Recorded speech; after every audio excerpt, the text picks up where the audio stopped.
First of all, you need to download the YouTube Studio app. Go to the App Store,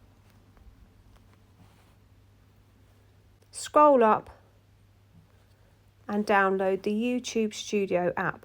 Once you've done that, go ahead and open it.